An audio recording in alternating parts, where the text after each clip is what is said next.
Hello JC, nilaunch natin to sa Makina Moto Expo a few months ago. Kakaiba kagad yung lines niya and it shows that of course Honda is moving forward, pushing forward for electric. Doon naman tayo lahat napunta eh. Yeah. So tell us about the WN7. In terms of design, it follows a naked design for motorcycle. So mukha siyang isang ICE model but an electric vehicle. So it utilizes yung battery niya.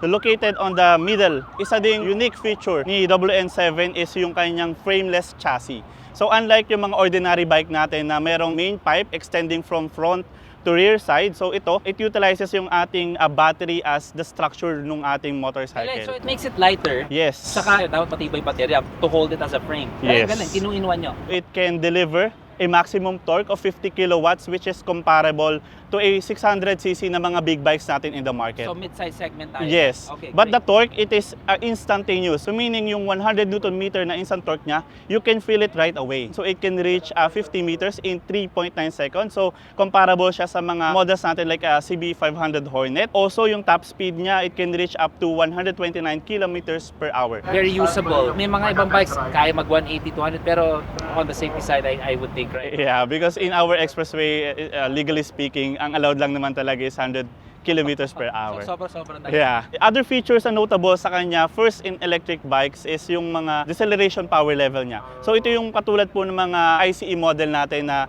engine braking na nafe-feel natin when we are decelerating. Range natin. 100% battery, so it can reach around 144 kilometers based on a WMTC testing. Okay na yun. Ayos Yeah. na rin yan. Marami ka naman Yes, sir. matahanan. Yes, sir. And in terms of charging, we can utilize yung mga existing charging facilities sa mga malls. Very convenient kasi pwede mo siyang i-charge for quick charging. For around 30 minutes, you can charge from 20% to 80%. Great. SRP coming soon. So again, congratulations. Thank We're you. looking forward Thank you, to Sir Zach. WN7 folks.